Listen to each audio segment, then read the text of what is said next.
anaitwa Orenthal James Simpson maarufu kama O.J. Simpson, mmoja kati ya watu maarufu sana Marekani kwa mchezo wa American football, na alikuwa ni mtu mkubwa, one of the celebrities wakubwa kabisa nchini Marekani, sio tu kwa sababu alikuwa anacheza American football, lakini pia alifanya tukio ambalo dunia na Marekani haiwezi kusahau. Imagine taifa kubwa kama la Marekani na watu wangapi maaskari wakaingia barabarani kumtafuta mtuhumiwa namba moja wa kesi ya mauaji. Unajua nini kilitokea? Yeah. Hii ni Rewind kutoka Adabu Online, stories za kweli za kusisimua duniani, utapata goosebumps mpaka hisia. Rewind na Adabu ndio pa kukimbilia. Rewind. Unajua kesi ya O.J. Simpson ni moja kesi ambazo zilifanya serikali ya Marekani kuonekana ni serikali ambayo ilikuwa inababaishwa katika upande mzima wa sheria. Pengine si kitu rahisi ama kitu ambacho unaweza kukisikia katika serikali ya Mheshimiwa Rais Donald Trump kwa sasa, ambaye anazungumzwa kama ni moja kati ya marais wenye nguvu zaidi duniani. Sasa hili la O.J. Simpson ilifanya Marekani kuonekana ni sehemu dhaifu katika upande mzima wa sheria. Ilikuwa tarehe 12 mwezi Juni mwaka 1994 huko Los Angeles, miili ya mwanadada Nicole Brown Simpson pamoja na Ron Goldman ilikutwa ikiwa imechomwa visu vibaya mno, na miili ya watu hawa ilikuwa imejeruhiwa kwa kisu mara kadhaa. Si jaribio la kuchoma kisu mara moja, bali walichoma visu mara nyingi zaidi ya mara moja, na miili hiyo ilikuwa haitamaniki na haitazamiki. Baada ya tukio hilo kukafanyika uchunguzi mkubwa na jeshi la polisi, na uchunguzi huu ulihusisha kutazama wawili hawa ambao walikuwa wakihusishwa kwenye mahusiano, huku Nicole Brown Simpson akiwa ni ex wa mcheza American football maarufu O.J. Simpson. Kwa hiyo mtuhumiwa namba moja katika kesi hii akawa ni O.J. Simpson, kwa sababu O.J. Simpson na Nicole ni watu ambao walikuwa kwenye marumbano kabla hata haya mauaji. Ni watu ambao walikuwa wanagombana mara kwa mara, wanataka kupigana. Pengine kuna kesi ambazo zilikuwa zinakwenda polisi juu hawa watu wawili kwamba kuna mmoja anamfanya mwenzake kitu hiki na hiki. So ni kitu ambacho kikafanya maaskari na wachunguzi wa kesi hii kumtaja O.J. Simpson kama mtuhumiwa namba moja kwenye kesi ya mauaji ya Nicole na Ron Goldman. Unajua hata sasa hivi mtu akiwa kwenye mahusiano na mpenzi wake mpya na akatokewa na jambo lolote lile baya, basi tuhuma zinamlenga yule ambaye alikuwa ni mpenzi wake, na maanisha ex wake. So hiki ndicho ambacho kimemkuta O.J. Simpson kwa Nicole Brown Simpson ambaye alikuwa ni mpenzi wake. Walikuwa wawili wenye kupendeza, walipendeza machoni, lakini Nicole na Ron walifariki kwa kifo cha kusikitisha na unyama ambao ulifanya Los Angeles na Marekani kushtushwa na tukio hili. So polisi wakawa wanahitaji mahojiano na O.J. Simpson kwa sababu kitu ambacho kimetokea kwenye crime scene, sehemu ambayo mauaji yamefanyika, inasadikika kuwa muuaji alifika kwenye eneo la tukio wakati hawa wawili wakiwa wametoka kwenye safari. Kuna sehemu alitoka na kurudi nyumbani, so huyu muuaji akawa amewavizia and then akawa stab to death, akawachoma kisu mara kadhaa. Alimchoma Nicole na kufariki, then akamchoma Ron Goldman naye pia akafariki. Hapa siwezi kuonyesha picha kwa sababu ya masuala mazima ya violence, siwezi kuonyesha hapa, lakini kilikuwa ni kifo cha kusikitisha sana.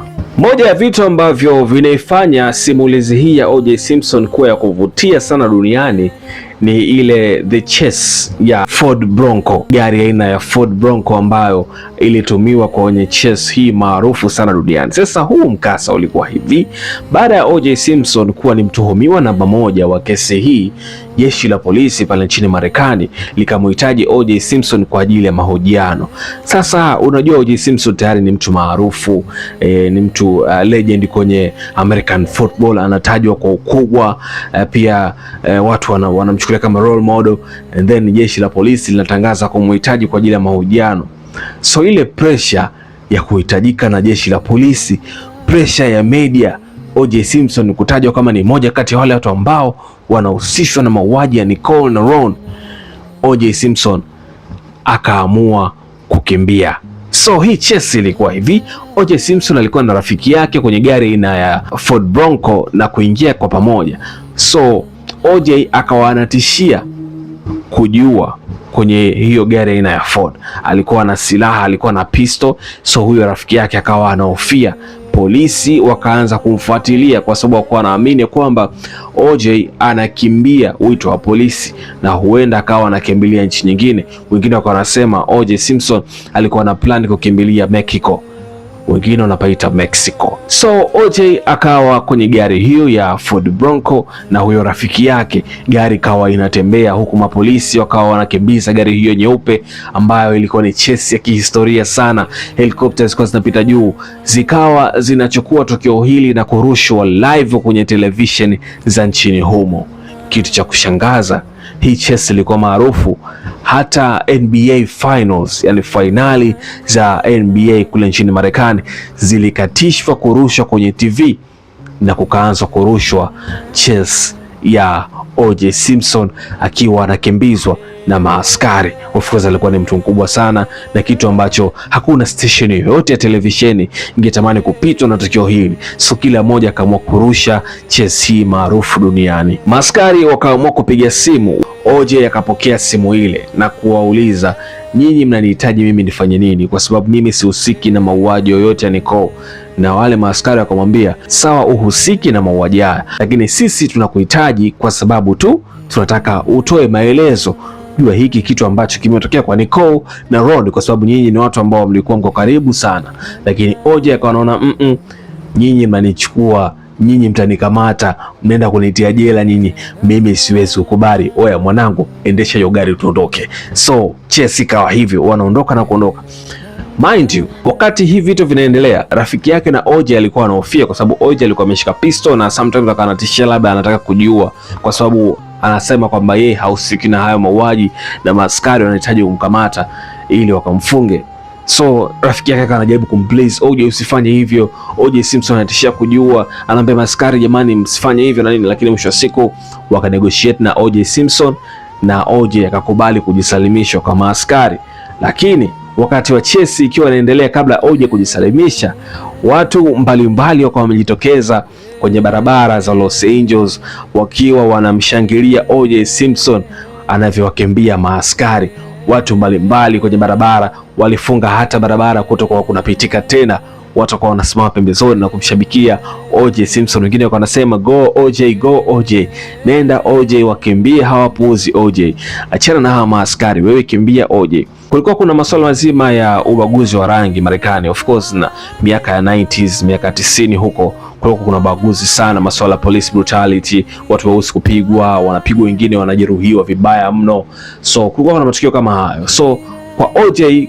kufanywa kitendo kama hiko cha kushtumiwa yeye kwamba ndo ameua, watu weusi wakaona hii haiko sawa. Kwa sababu gani O.J. aambiwe ameua? Kwa sababu ni mtu mweusi.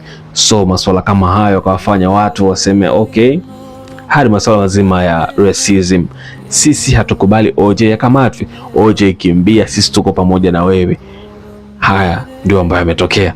Watu weusi walikuwa wakiamini kwamba O.J. anasingiziwa, lakini kitu ambacho watu wengi walikuwa hawakijui, vitu vyote, ushahidi wote unamlenga O.J. Simpson kama muuaji. Rewind. Baada ya O.J. kujisalimisha kwa jeshi la polisi na kesi ikatangazwa rasmi kuanza mwaka 1995. Tusisahau tukio limefanyika mwaka 1994. So kesi ikaanza rasmi, lakini O.J. Simpson akawa tayari ameandaa jopo la mawakili the best, na hawa mawakili wakawa wamepewa jina la The Dream Team.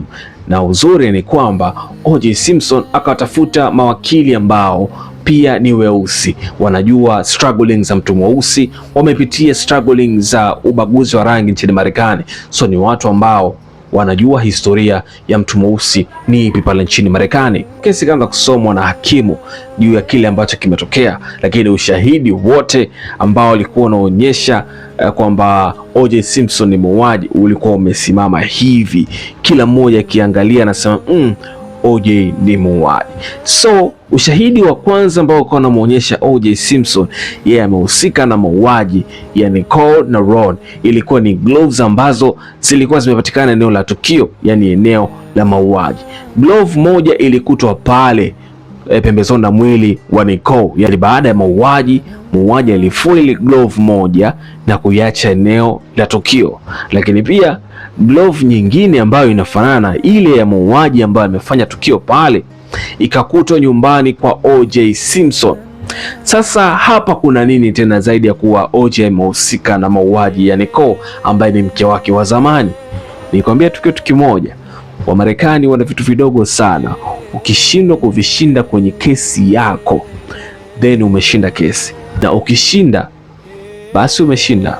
Utanielewa baadaye. Mawakili wa OJ Simpson wakawa hawajashindwa baada ya tukio hili kwamba eti glove moja imekutwa nyumbani kwa OJ Simpson, glove nyingine imekutwa kwenye eneo la tukio la mauaji ya Nicole na Ron.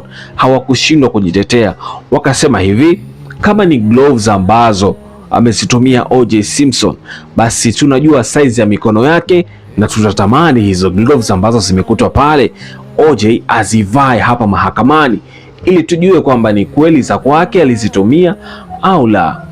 Basi hakimu akasema hakuna shida, kama ni hivyo basi gloves ziletwe.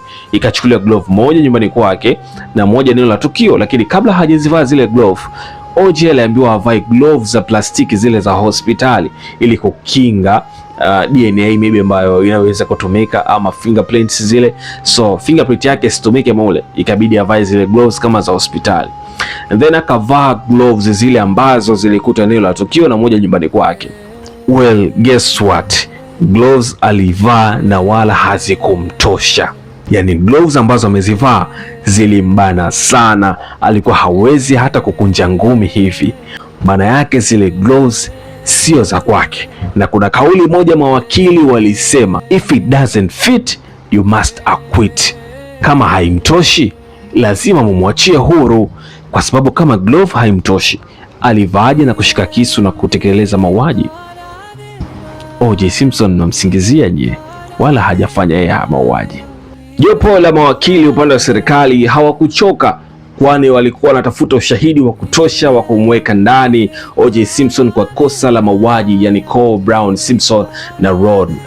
Sasa kilichofuata ni hiki, wakaangalia uchunguzi wa DNA, wakachukua DNA ya OJ Simpson na kwenda kuangalia damu ama vinasaba ambavyo vilikuwa katika eneo la tukio. Guess what? Wakakuta vinasaba vya damu ya OJ Simpson kwenye eneo la tukio, lakini pia wakakuta vinasaba vya damu ya Ron Goldman na Nicole Brown Simpson kwenye gari ya OJ Simpson.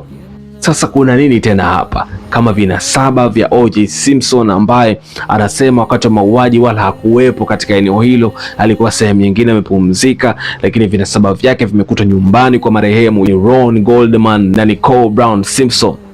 Sasa kuna nini tena hapa kama DNA imekutwa hapo?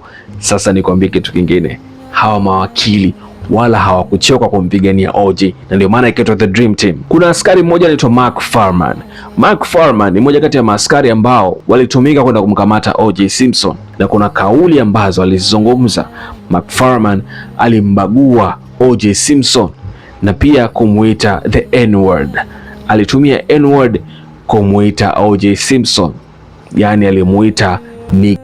Sasa baada ya kumuita hivyo, OJ Simpson akatumia hayo maneno na kuwaambia mawakili wake kwamba yule askari ambaye alikuja kunikamata mimi alitumia N-word, alinibagua, alionyesha chuki kama mimi ni mtu mweusi na yeye ni mweupe, alijiona yeye ni bora kuliko mimi, alitumia ubaguzi wa rangi kuni offense. Kile kitu mawakili wakakichukua na kukitumia. Kama vinasaba vya OJ Simpson vimekutwa kwenye eneo la tukio na vinasaba vya marehemu Ron Goldman na Nicole Brown Simpson vimekutwa kwenye gari ya OJ Simpson, basi kutakuwa kuna chuki zimepandikizwa kwa OJ Simpson kwa sababu ya masuala mazima ya ubaguzi wa rangi.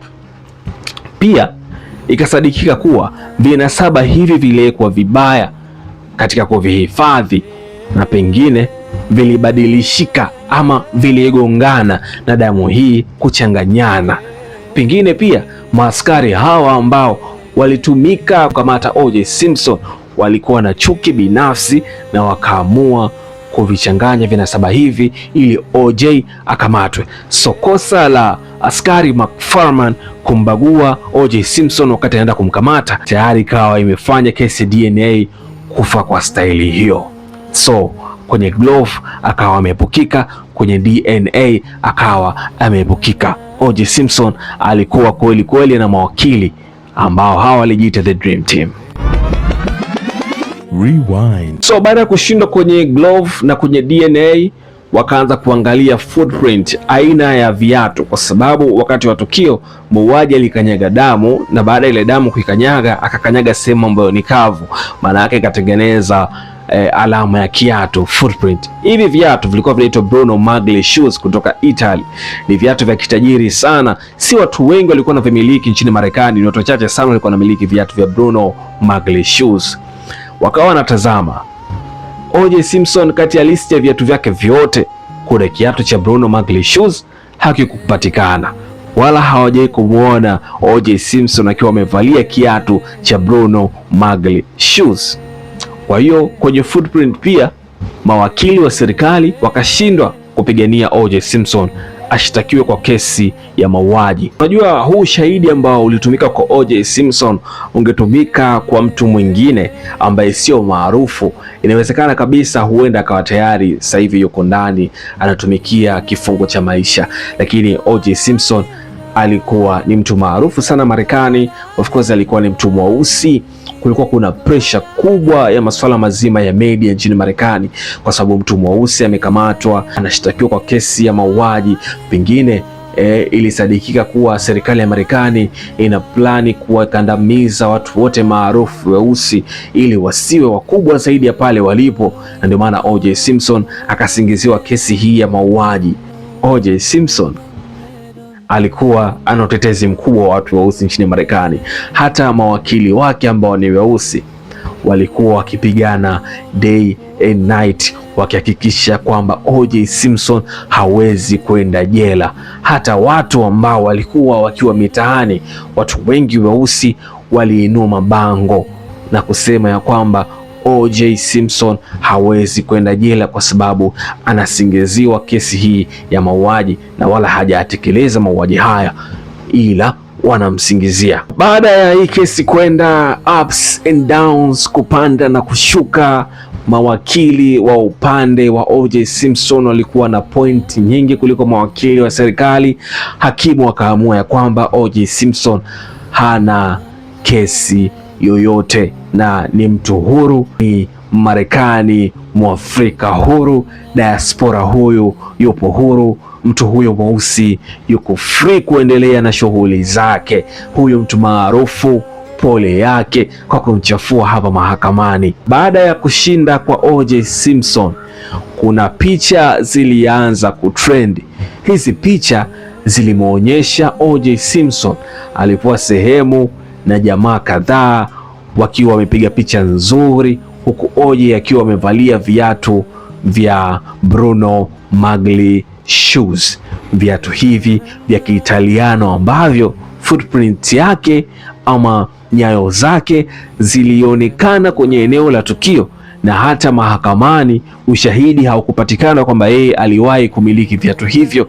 Lakini baada ya kwa kesi imeisha, picha hizi zilivuja za O.J. Simpson akiwa amevaa viatu vya Bruno Magli shoes. Familia za Nicole na Ron zilifungua kesi ya kiraia kwamba O.J. anahusika na vifo vya wapendwa wao, yani O.J. Simpson pengine yeye hajatekeleza mauaji, lakini kuna namna anaweza kawa anahusika na vifo hivi. So hiyo ni kesi ya kiraia, ina darasa kubwa sana. Next time nitakuja kuambia kesi ya kiraia iko vipi na kwa nini O.J. Simpson alikubali kwamba anahusika na vifo hivyo na akalipa mamilioni ya fedha kwa familia ya Ron Goldman na Nicole Brown Simpson.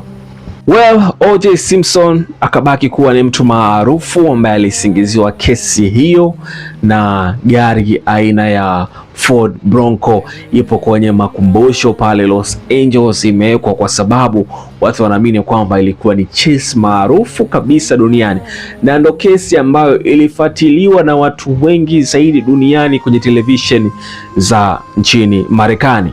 Watu wengi walifuatilia kesi hii kwa sababu ilikuwa inarushwa live, kila mtu alikuwa anatazama. Mwaka 2008 O.J. Simpson alishtakiwa kwa kosa la uvamizi na wizi kwa kutumia silaha.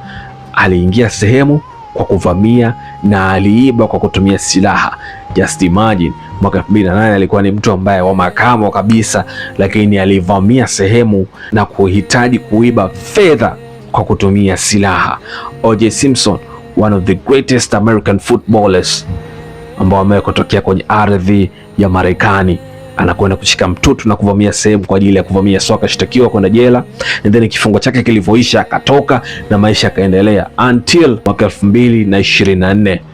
O.J. Simpson alitangazwa amefariki baada ya kuugua kansa kwa muda mrefu, na kifo hiki kilitangazwa na familia yake, na wakasema baba yao aliwaacha ama alifariki akiwa amezungukwa na familia yake. Ilikuwa ni siku ambayo imeandaliwa kabisa kwamba leo mzee anatuaga, na familia ilimzunguka O.J. na O.J. akaaga dunia, na mpaka leo Marekani wataendelea kukumbuka kesi hii, chesi ile na O.J. huyu ambaye amefariki dunia, lakini historia yake itabaki kuwa kumbukumbu kwa sheria ya Marekani, ambayo baadaye ilichekwa ujinga kwa kosa la kushindwa kuhukumu kesi hii, kwani wengi wakiamini kwamba O.J. Simpson alikuwa anastahili kufungwa kifungo cha maisha baada ya ushahidi kumwonyesha moja kwa moja kwamba yeye anahusika na vifo vya Nicole Brown Simpson na Ron Goldman. Kwa jinsi ushahidi ulivyo na nilivyokuhadithia, unahisi O.J. alikuwa anastahili kufungwa kifungo cha maisha ama O.J. alikuwa anastahili kuwa huru? Kwani ushahidi ndio huo ambao nimekwambia. Mimi naitwa Ali Adabu, hii ni Rewind. Yeah. Hii ni Rewind kutoka Adabu Online, stories za kweli za kusisimua duniani, utapata goosebumps mpaka hisia. Rewind na Adabu ndio pa kukimbilia. Rewind.